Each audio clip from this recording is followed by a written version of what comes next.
Vriende, goeiemôre. Baie welkom vanoggend by hierdie diens. Dis ook nou vir my 'n eerste, boonbehalwe al die goeie Vrydagdienste hier in die saal. Dis my gebed dat die Here ons saam weer sal seën. Toe ek nou vanoggend vroeg hier kom, so eentjie vroeër, het ek gedink die skrifwoord word letterlik waar net wat 2 of 3 in my naam is. Maar nou is ons dan so 'n bietjie meer. Ons gaan vir die diakens geleentheid gee om die offergawes op te neem en dan gaan ons met ons lofprysing voort. Andries, hierdie mic, Andries, hierdie speaker is toe.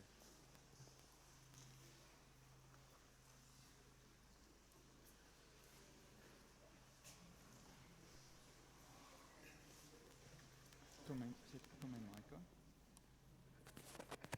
1, 2, 1, 2.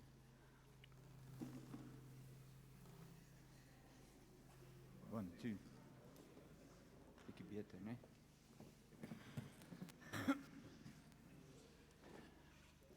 Kom ons sing weer verder. Hey,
Hemelse Vader, ons eer U ook vir U goedheid en U guns, ook in hierdie oggend. Dankie, Here, dat U vir ons seën, ten spyte van wie en wat ons is, en dat U vir ons sorg, soos 'n vader vir sy kinders.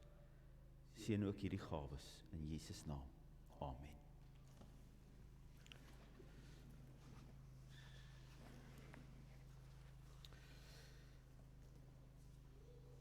Vriende, ons vestig die aandag maar net op enkele van die afkondiginge. Daar is vanoggend 11:00 ook 'n diens in Soek mekaar. En dan gaan ons voorlopig tot die 17de Julie hier in die kerksaal ons eredienste hou. Agter by die tafels en ook hierso is die bazaarlyste as u nou nog nie dit ingevul het waar u betrokke wil wees en wat u vir ons mee wil help nie, dan vra ons dat u asseblief net 'n draai sal maak na die diens en net dit kom invul asseblief. Hier is nog afkondigings, soutkorrels beskikbaar en dan ook van die Bybelgenootskap. As julle nog inligting van hulle wil hê, die saaier boekies is ook daar. Dit is baie welkom as jy nuwe intrekkers is, die nuwe intrekkersboek is hierso. Daar is ook offerte wat julle kan neem in die nodige inligting asseblief. Dan is die Julie maand eredienste in die blaadjie. Ons vra voorbidding vir Jan Jacobs wat nog besig is met behandeling. Jomien Meyring wat aansterk na 'n knieoperasie, dan ons lidmate wat kanker het, wat in remissie is of wat behandeling ondergaan, Ansie Botma, Sari Joubert wat in Pietersburg in die hospitaal is, dan die Jenny Venter, Dawie Eckert en dan al die bejaardes wat verswak het en wat siek is op hierdie stadium, al hulle name is ook daar. Dan sê ons baie geluk aan almal wat verjaar, kom ons gee ook vir hulle 'n hande klap in hierdie week.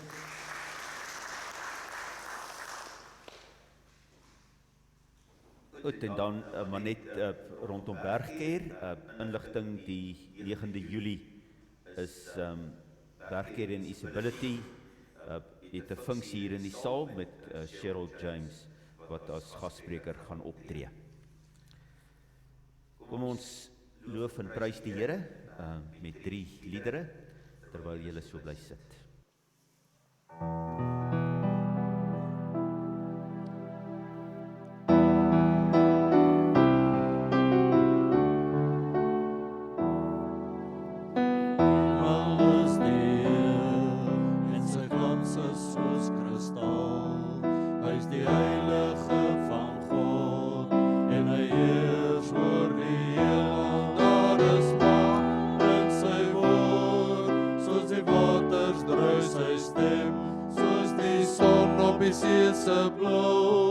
So die rykdom van sy troon, want aan U is die mag en die heerlikheid en krag, en aan U is die eer en die lof wat U regeer, U regeer.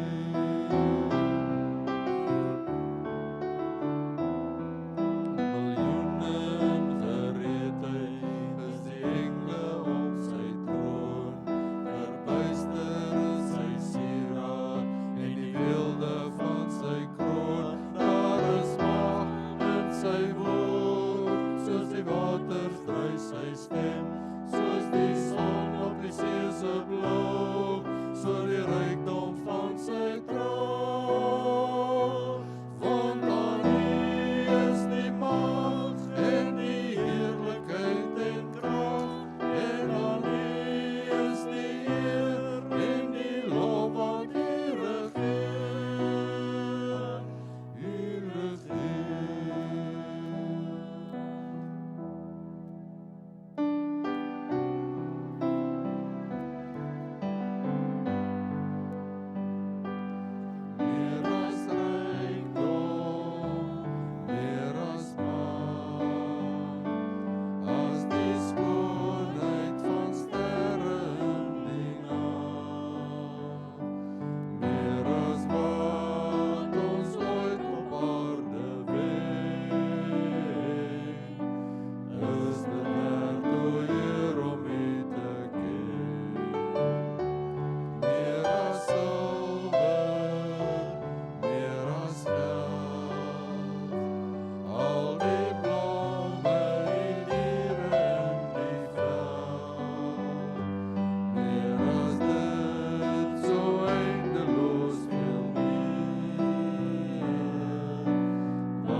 Ek wil dink aan die dade van die Here. Ja, ek wil dink aan u wonderdade van vroeër. Ek wil nadink oor al u werk en oor al u dade pyns. Alles wat u doen is heilig, o God. Waar is 'n God so groot soos God? U is die God wat wonderdade doen. U het u mag onder die volke geopenbaar. Daarom geliefdes, genade, barmhartigheid en vrede vir julle. Van God ons Vader, hy sorg vir ons. Van Jesus Christus die Here, hy het waarlik opgestaan. En van die Heilige Gees, hy leef in ons. Amen. Kom ons luister na die wil van die Here. Uit Galasiërs 5. Julle is tot vryheid geroep. Moet net nie julle vryheid misbruik as 'n verskoning om sonde te doen nie. Maar dien mekaar in liefde. Die hele wet word in hierdie een gebod saamgevat. Jy moet jou naaste lief hê soos jouself. Maar julle buit en verskeer mekaar. Pas op dat julle mekaar nie later heeltemal verslind nie. Wat ek bedoel is dit. Laat julle lewe steeds deur die Gees van God beheers word. Dan sal julle nooit soog voor begeertes van julle sondige natuur nie. Wat ons sondige natuur begeer is in stryd met wat die Gees wil. En wat die Gees wil is in stryd met wat ons sondige natuur begeer. Hierdie twee staan lynreg teenoor mekaar. En daarom kan julle nie doen wat julle graag wil nie. Maar as julle deur die Gees laat lei, staan julle nie meer onder die wet nie. Daarom is dit so wonderlik om ook aan u God se genade te verkondig uit Galasiërs 5, vers 1 tot 2 en vers 25. Christus het ons vrygemaak om werklik vry te wees. Staan dan vas in hierdie vryheid en moet julle nie weer onder 'n slawe juk laat indwing nie. Ons lewe deur die Gees. Laat die Gees nou ook ons gedrag bepaal. Vriende, die afgelope tyd het 'n hele klomp goed rondom ons gebeur, wat my nogal laat dink het aan die bekende kinderbybelverhaal van Daniël en sy twee vriende. Daar het soveel goed gebeur in ons land, maar daar word aangekondig, eintlik elke dag, aangekondig dat die waarheid nou in elkeen sy eie gedagtes is. En dat God uit alles uitgeskryf word. Uit die leses van universiteite word God weggeneem. Ook uit my ou alma mater se lese. En dit ontlok gemengde reaksies by mense. Party wat voel dat dit universiteite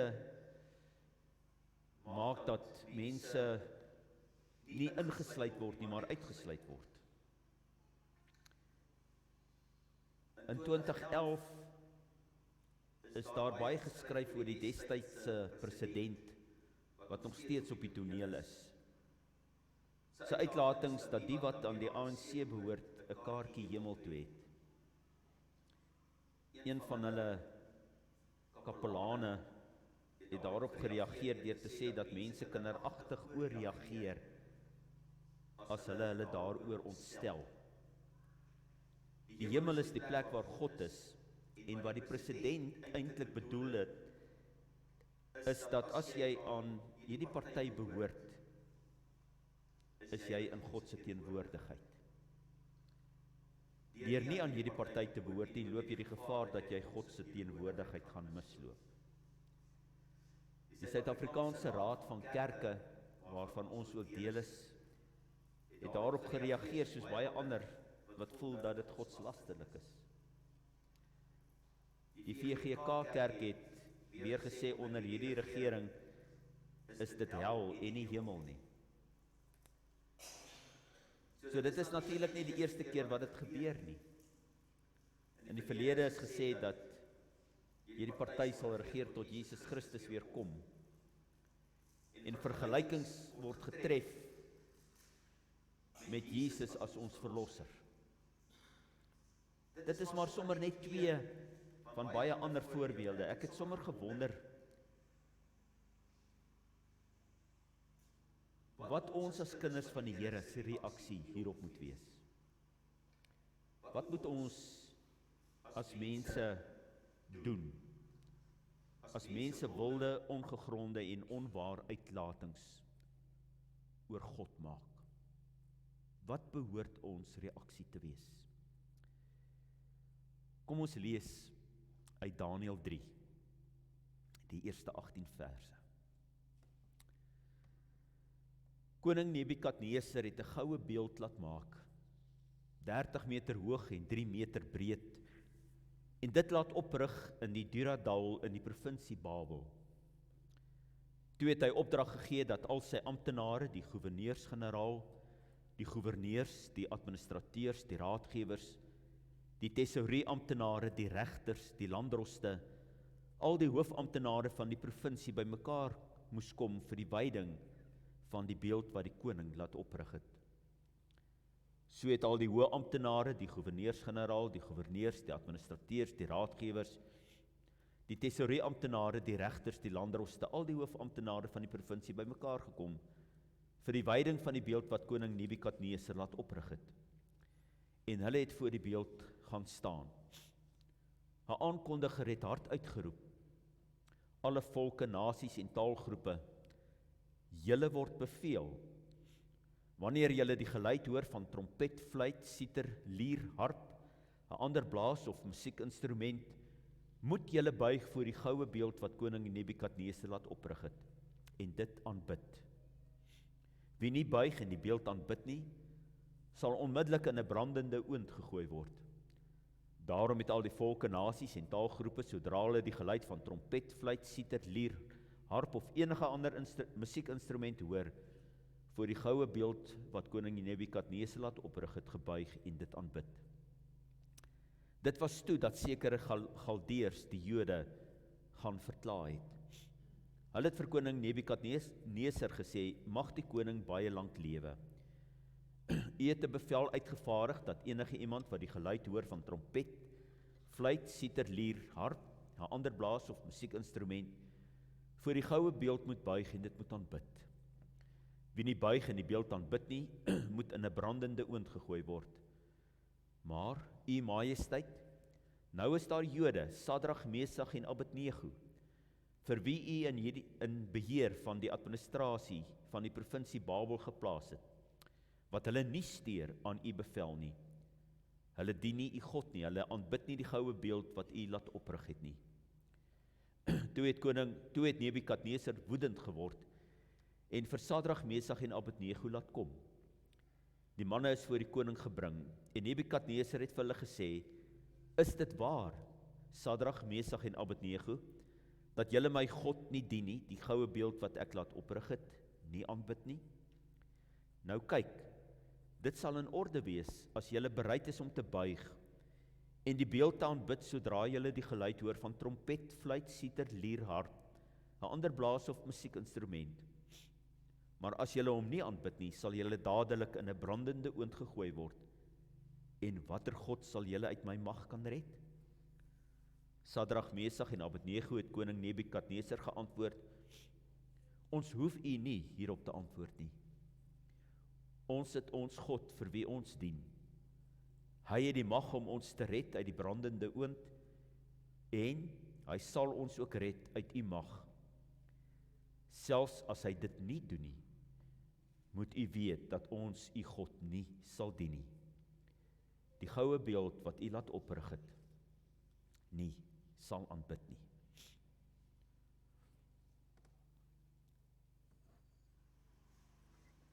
Ons almal ken hierdie vis, of hierdie vissies, die psalm wat teen die stroom opswem. Dit is seker ook waar die uitdrukking vandaan kom om teen die stroom te wees. Ek het nie altyd mooi verstaan waarom die vissies teen die stroom swem nie, totdat ek die lewensverhaal van hierdie visse beter verstaan het. Hulle word in die varswater gebore, en na hulle geboorte verhuis hulle dan na die see, stroom af. Dit is 'n maklike uitstappie tot by die see. Hulle flout seker maar so saam met die stroom tot in die see. En wanneer hulle 'n sekere ouderdom bereik, keer hulle terug na die varswater om daar te broei of te paar. En dit is dan dat hierdie reis begin, stroom op, uit die see na die varswater. En hierdie reis is 'n bietjie moeiliker. Inteendeel, dit is lewensgevaarlik. En as hulle uiteindelik deur al die gevare en hulle kom in die rustige varswater, waar hulle eiers lê, gaan hulle letterlik van uitputting dood. Maar wat hierdie reis die moeite werd maak, is dat elkeen wat dit maak, lewe skenk. Koning Nebukadneser het 'n beeld laat maak. Interessant feitelike replika van die beeld wat hy in sy drome gehad het. Dit is duidelik dat die koning graag wou hê dat die huidige en toekomstige geslagte hom as 'n groot koning en baie magtig moes onthou. Hy wou geëer word, erken word. En hy stippel tot in die fynste besonderhede uit hoe hy aanbid moet word. Met 'n orkes wat sal speel en mense wat moet buig in aanbidding op sekere tye van die dag. Die meeste mense is deur hierdie afkondiging oorweldig en het daarmee saamgegaan. Nie 'n aks daarvan afgewyk nie, gebuig en aanbid. Want jy sien vriende, die massas is beïnvloedbaar. En om saam met die meerderheid te gaan is maklik en dikwels veilig. Maar 3 mans het dwars getrek. Hulle het nie gebuig nie. Hulle het hulle nie gesteer aan die koning se bevel nie. Ononderhandelbaar was hulle geloofsoortuiging dat hulle nie eers antwoord op die koning se goue handdruk toe hy hulle 'n tweede kans wou gee nie. Ons hoef u nie hierop te antwoord nie. Ons het ons God vir wie ons dien. Ongelooflik, hulle teken eintlik hulle eie doodsvonnis. Of die Here hulle lewens sou spaar of nie, was vir hierdie 3 nie die vraag nie. Want God het sommige gespaar en ander laat sterf as gevolg van hulle geloof. Net soos die Psalm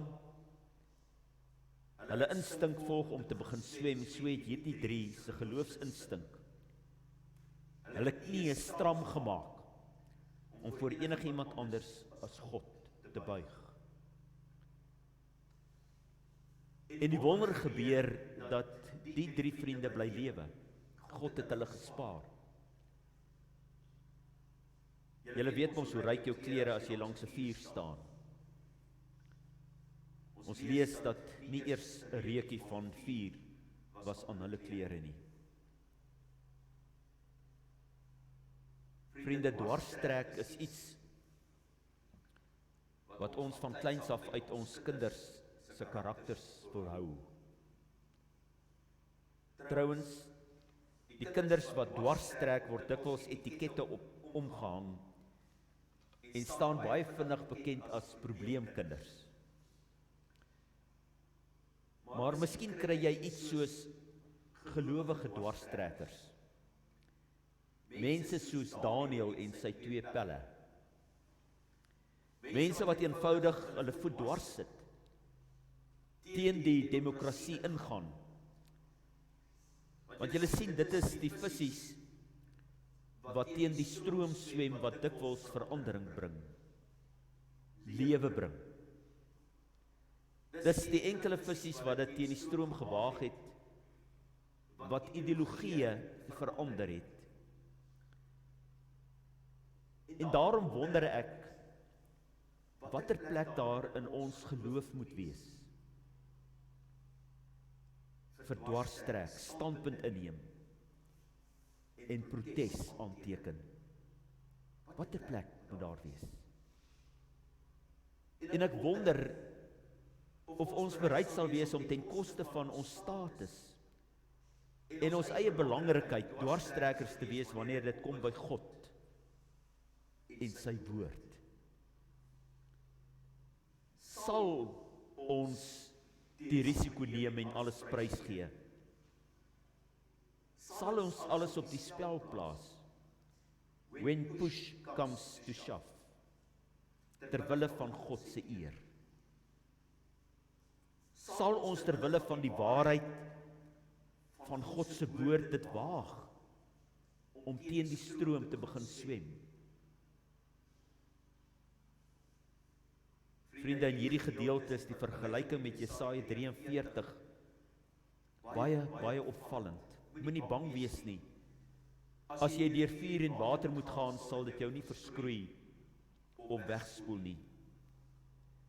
Jy sien, die probleem met dwarstrek is dat dit die meeste van die kere vuur en water beteken. Daar staan nie dat jy dit gevrywaar sal wees as kind van die Here.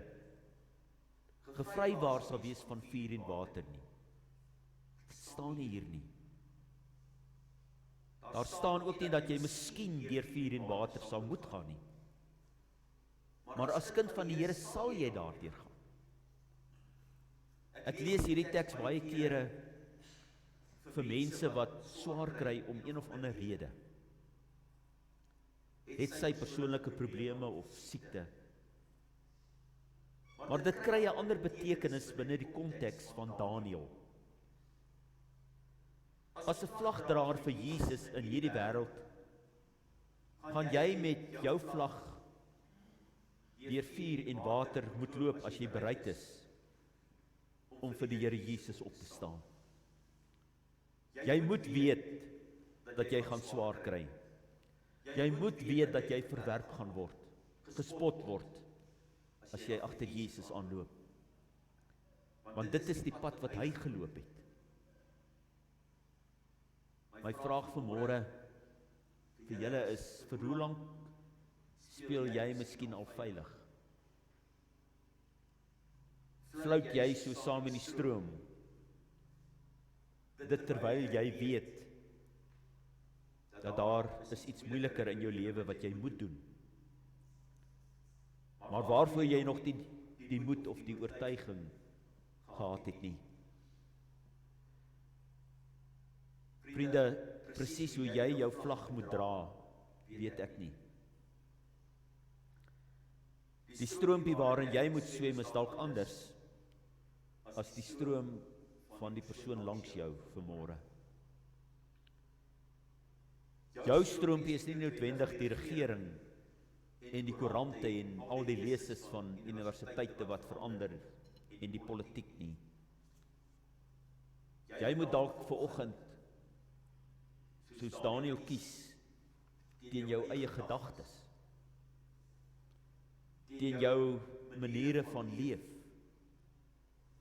jou vriendekring, miskien teen die sonde in jou lewe, wat dit ook al is. Elke dag se stukkie werk is jou deeltjie in God se koninkryk. En 'n entjie se swem teen die stroom wanneer jy goed moet aanpak wat nie noodwendig vir jou en vir my maklik is nie. Want vriende, verandering en lewe begin by een visie. Een visie wat begin swem ten spyte van gevare. Die kerk van die Here Jesus se roeping is om somtyds dwars te trek. Om die ongewilde ding te doen, die ongewilde stelling te maak, die ongewilde rigting in te slaan. En deur dit te doen, word daar selfs ongesiens lewe geskenk. As jy mooi daaroor nadink, het ek en jy die geloof ontvang, omdat daar iewers iemand was, wat bereid was om teen die stroom te swem, op te staan en die ongewilde lewe te leef. Sy naam is Jesus. Hy het stroom op sy lewe gegee, sodat daar deur sy dood vir jou en my lewe kon kom. En net so stuur hy sy disippels, om dikwels stroom op te wees, aan hulle self te sterf, en so lewe te bring vir ander. En dan beloof God in die vuur, en in die water is ek by jou. Die vuur sal jou nie skroei nie, en die water sal jou nie wegspoel nie. Die vraag vanmôre vir elkeen van ons, dra jy Jesus se vlag by jou werk, by jou vriendekring, of waar ook al? Plant die vlag van Jesus by die ingange van ons dorp, bo die deure van ons skole, oor die grense van ons land. En my gebed is dat ons ophou flout saam met die stroom, en dit met God aan ons kant as dwarstrekkers ook waag met dit wat reg is. Amen. Hemelvader, dankie ook vir hierdie oggend. Here, gee vir ons die geloof en die genade om te doen wat reg is. Here, dis baie maklik om maar net saam met die stroom te gaan. Maar Here, gee vir ons die krag om op te staan wanneer U naam oneer aangedoen word. Wanneer U woord nie meer die lamp vir ons voet en die lig vir ons pad is nie. Wanneer verkondig word dat elkeen maar kan besluit soos wat hy wil.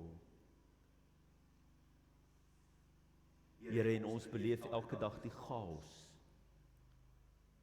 van die besluite wat mense maak, omdat hulle so voel, en hoe lewens stikkend gebreek word, omdat ons buite U ritme beweeg met ons lewens, in ons families, in ons gesinne.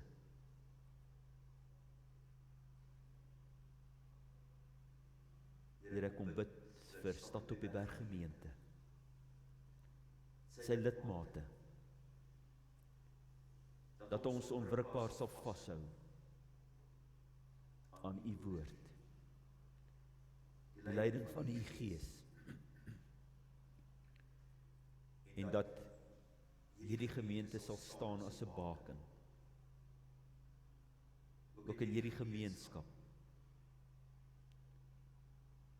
van ons dien die Here. Here, ons kom bid vir hulle wat siek is, wat onder behandeling is, dat U vir hulle sal bystaan, Here, wanneer hulle deur moeilike tye moet gaan. Al die emosies wat hulle beleef, die onsekerheid, hulle wat onder operasie was, bid ons, Here, dat U ook die genesing sal gee. Ons kom bid vir hulle wat oud geword het, van wie die liggame afgetakel word, deur siekte en bekommernis. Wees hulle genadig. Dankie, Here, dat ons weet dat U vir ons bring by groen weivelde, by waters waar daar rus is. Maar dankie dat ons ook weet dat U by ons is wanneer ons deur die diep donker dale van die lewe moet gaan. Dan is U ook daar. dankie dat U ons uiteindelik ook bring om aan te sit by 'n feesmaal, by 'n tafel wat oorloop van U goedheid en U guns. Here, ons kom bid vir ons lidmate wat met vakansie is, ons kinders wat op sporttoere is, dat U vir hulle veilig sal lei en ook veilig terug sal bring. Here, in die week wat voorlê, kom bid ons dat U vir ons sal seën in ons werke, dat ons ook daar vlagdraer sal wees vir Jesus Christus, die koning van ons lewens.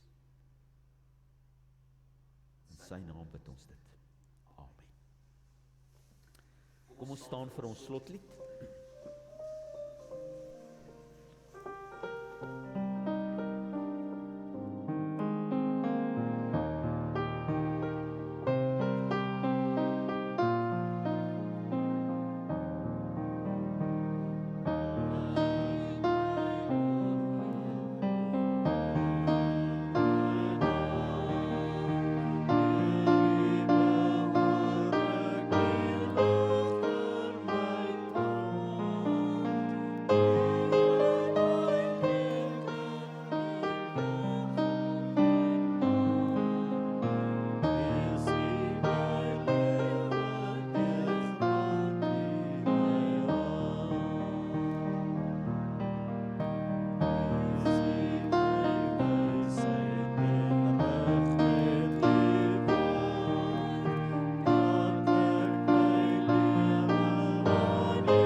Die Here sal julle seën en julle beskerm. Die Here sal sy aangesig oor julle laat skyn en julle genadig wees. Die Here sal julle gebede verhoor en aan julle vrede gee. Amen. Sy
nooi vir julle vir 'n koppie tee of koffie hier by die saal. Julle hoef nie agteruit te gaan nie, julle kan sommer hier by die dwarsdeure uitgaan.